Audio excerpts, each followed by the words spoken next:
This is the Toyota RAV4, and it's a car we've driven an awful lot here at Chasing Cars. In fact, I think we've pretty much driven every variant, from GX manual, which is now defunct, all the way to the brand new Edge Hybrid that you may have caught ponch testing not that long ago.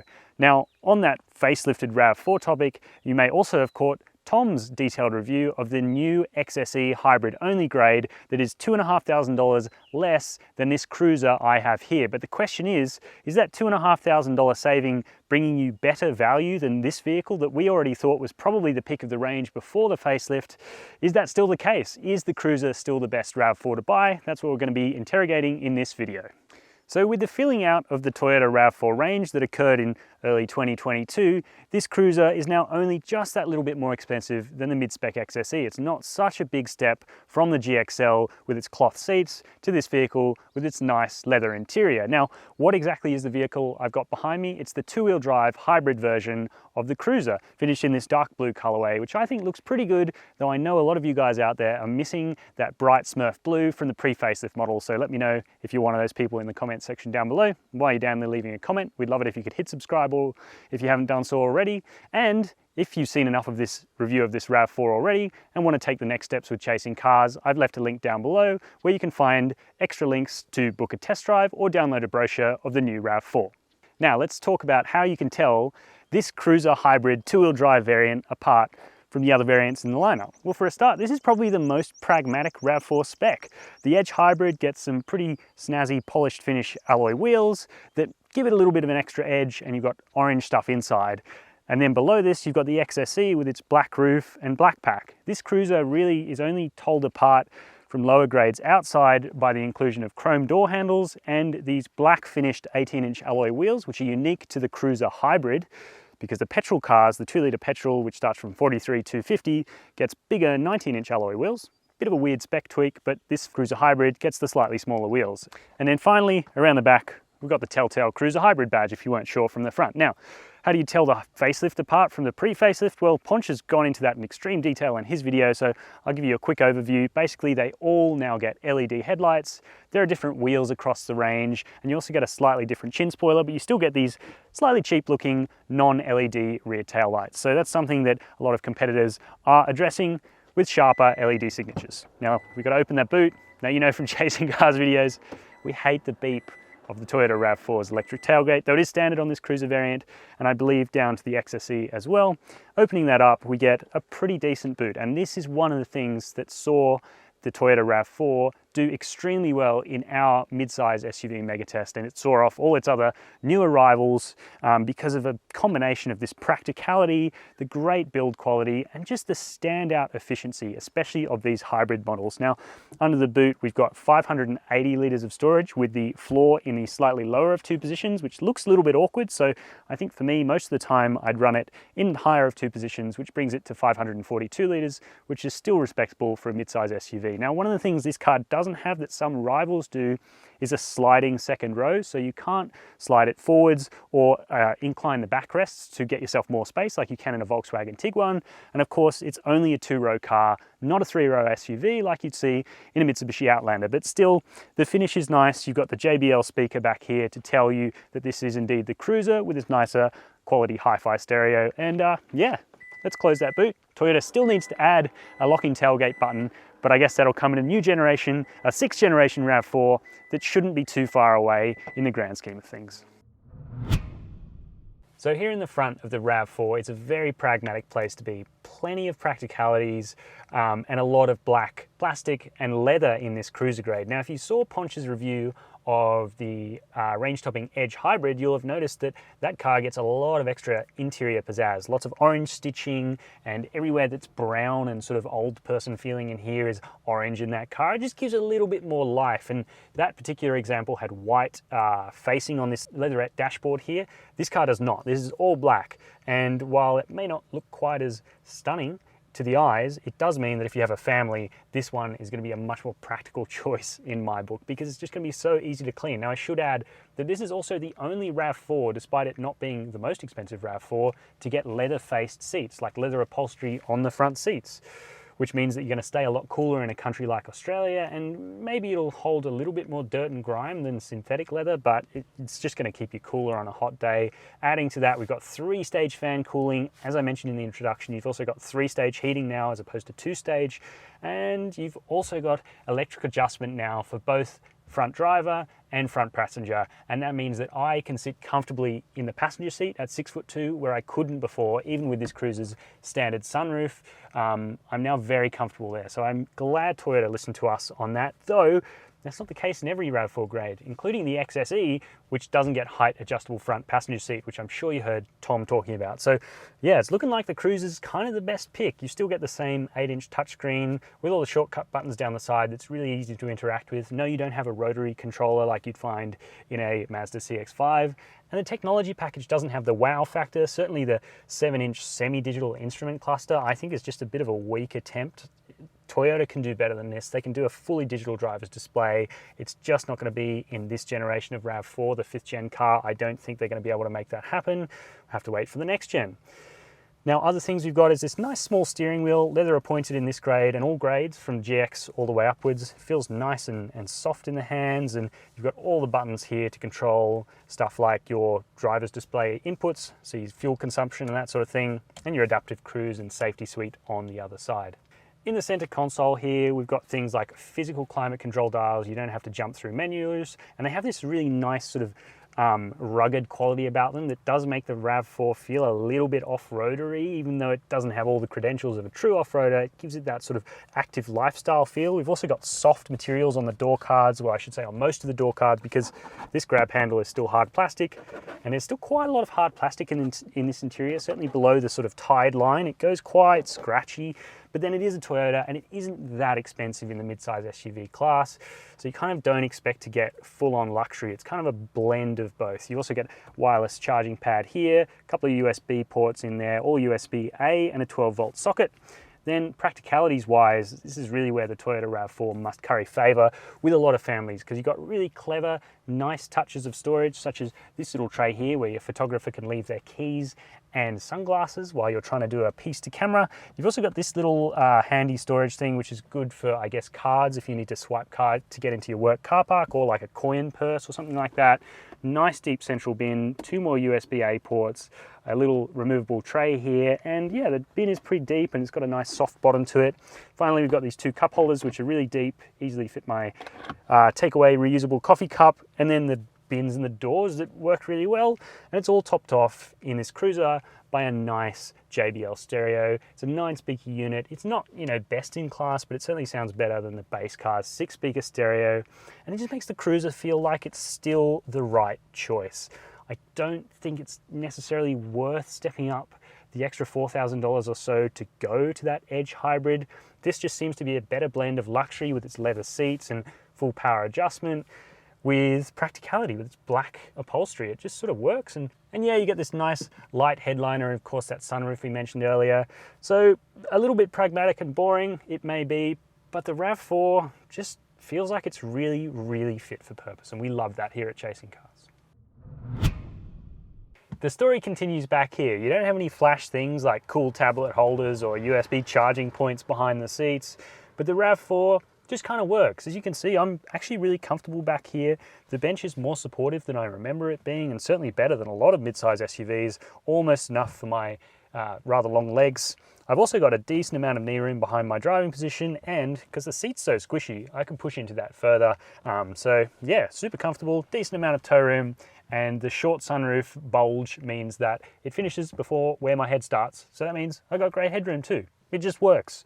Other stuff includes ISOFIX tabs. Now, I don't have my baby seats with me because I'm out of town. We're in ACT at the moment. So yeah, you've seen people fit baby seats to the back of a RAV4. You've seen it's pretty damn easy with these large door openings, and yeah, generous rear space. The other great things are the view out. Even behind these sort of tombstone style seats, I've got a really decent overview through the windscreen and out. I'm not going to get car sick back here. air vents as well to keep me nice and cool, 2 USB-A charging ports, really nice stuff, and yeah, just generally sort of high quality feeling carpet. And yes, there's a little hump in the middle there, but the RAV4's rear seat is really nice and wide, so I don't think you'd have too much trouble fitting someone in the middle seat as well. And then simple things like, you know, soft touch materials carrying to the back here, not something we saw in that 3008 GT Sport plug-in hybrid. That $80,000 vehicle that we tested did not have this, you know, nice soft touch stuff. So nice little luxury there, decent bottle holders in the doors, and of course we got a flip down armrest, 2 more cup holders in there, nice and sturdy, doesn't flop down like some competitors. So much like the front seat, the Toyota RAV4 is not just adequate, but it's really good. It may not be as flashy as some competitors, but it just works. The other thing the RAV4 is really well known for here in Australia are its low running costs. It's only going to cost you $1,150 for scheduled maintenance over 5 years or 75,000 kilometers. Now, something like a Mitsubishi Outlander is slightly more affordable, but not hugely, and a Volkswagen Tiguan costs almost 3 times as much to maintain over the same period. As for fuel consumption, this is another killer feature of the RAV4 Hybrid, and in 2-wheel drive form, the ADR combined consumption figure is 4.7 litres per 100 Ks. In 4-wheel drive form, it is 4.8 litres per 100, but our example had only 12 kilometres on it when we picked it up, so I think it's really sort of holding it back in its fuel efficiency numbers, because on our little road trip that we've done so far, it's only averaged 7.1 litres per 100 Ks, though that is a very highway bias test. It's something we haven't really done with the RAV4 at Chasing Cars. We've often done a fair bit of running in urban environments, suburban, and a bit of highway testing, but this Sydney to Canberra road trip has really been a little bit thirsty for the hybrid. It's one of the places where a diesel SUV may suit your lifestyle a little bit better. Now onto insurance, and the median budget direct customer paid $1,047 to comprehensively insure their Toyota RAV4 over the last 12 months. Now your premium may vary based on things that insurers take into account, such as where you live, your driving history, and whether or not you garage the car. So the Toyota RAV4, Australia's favourite SUV and Australia's favourite passenger car, just behind the 2 dual cab utes that always take the crown and did so last year in 2021 as well. Does it deserve the accolade of being Australia's best-selling vehicle when you drive it? Yes, essentially. It doesn't really put a foot wrong, this RAV4, and even after the facelift where Toyota didn't change a huge amount of things, there's subtleties and differences and changes that have just bolstered the experience around the driving dynamics of this vehicle that have made it a more comprehensive package out here on the open road and to live with every day. But of course, the popularity of this RAV4 is kind of hurting it, because as I speak to you now, the average wait time on one of these vehicles is between 12 to 18 months. And I think being the highest selling vehicle in Australia, the Cruiser might just have the longest of all of those wait times. So is it justified? Should you wait that long for a Cruiser? Well, should you wait that long for anything? I don't know. It's going to be up to you and whether you think that is worth waiting for, and maybe you can sneak into a dealer and get one a little bit earlier. But crucially, I think of all the vehicles out there, this does blend that sort of practical ease of use, low consumption, and decent turn of speed. So we've got a 160 kilowatt front wheel drive hybrid system in this Cruiser that we're driving here. Now you can pay another $3,000 on top of this to get the tri-motor E4 four-wheel drive system fitted to the all-wheel drive RAV4 Hybrid. And honestly, it may just be 3 more kilowatts, but because Toyota doesn't publish combined torque figures, I think that's where the tri-motor vehicle really makes a gain on this thing, because it just feels snappier. It feels a little bit more sharp and faster out here on the road, whereas this front-wheel drive hybrid seems to rely a lot more on the petrol engine with its CVT. So when you get on the gas, as I'm doing now, it's fairly quick, and you can overtake cars on country roads like we've been driving on here in our little road trip between Sydney and Canberra, but it does make a little bit of a racket, and the CVT is pretty smooth most of the time, so it's not like it's jerky or clunky to use. It just doesn't feel the most inspiring, but it works, and that's what matters. And it certainly feels better than the 127 kilowatt, 203 newton meter base 2-litre petrol engine, which I think the price difference between that engine and this hybrid being $2,500 means I would go for the hybrid all day, every day for the front wheel drive. And then whether you want to spend a little bit more to get the all wheel drive is going to be up to you and your certain circumstances, and whether you like the car to have a little bit of a turn of speed and also a bit more security on the road, because it's been pretty wet while we've been testing this vehicle, and when you're pulling away from junctions, the front Bridgestone Alenza tyres, they're only 225mm wide. They do tend to spin up, and you see quite a lot of flashing from the traction control light, and if you turn the traction control off, you can get sort of extended wheel spin going. Now, it's not ideal. We did test this vehicle on a little bit of dirt on the forestry road that you saw us filming in on the intro, and yeah, the suspension and everything works pretty well. You can go on dirt roads with a fair amount of confidence in this vehicle. It's got a very benign and calm chassis tune most of the time, but its ground clearance is nowhere near that of a Subaru Forester. So if you're going to be regularly going off the black stuff, looking for adventures and that sort of thing, then this is not the vehicle for you. Now, as for ride comfort, this has long been one of the RAV4's best aspects. It isn't as firmly damped, as well controlled as something like a Tiguan 162 TSI R-Line, which is a little bit more expensive than this vehicle, but it is plush and it is supple, and that's really nice when you're driving around town. It never picks up harsh urban imperfections. It just feels relaxing, cruisy, and yeah, I think the Cruiser name really suits this vehicle actually, and it helps as well that this hybrid only has 18-inch alloy wheels, where the petrol car gets 19-inch alloy wheels. So I'm sure that even though they'll still have plenty of sidewall on those 19s, these 18s definitely just add that little extra bit of plushness to the ride that is really nice. The only thing with this example, and I mentioned it in the running costs, because it's so box fresh, and as I talk to you now, we've got it from 12Ks to 599Ks on the odometer, I think the suspension, like the dampers, still need to settle in a little bit. They feel a little bit constricted, like they're not quite allowing the freedom of movement when you're up at 100 k's an hour on a country road. Like that bump there and these stutter bumps we're just going over seem to be transmitting into the cabin more. I'm not sure if that's because of this example's young age, or if it's because the two-wheel drive has a slightly different suspension setup to the all-wheel drive that I've definitely spent more time in.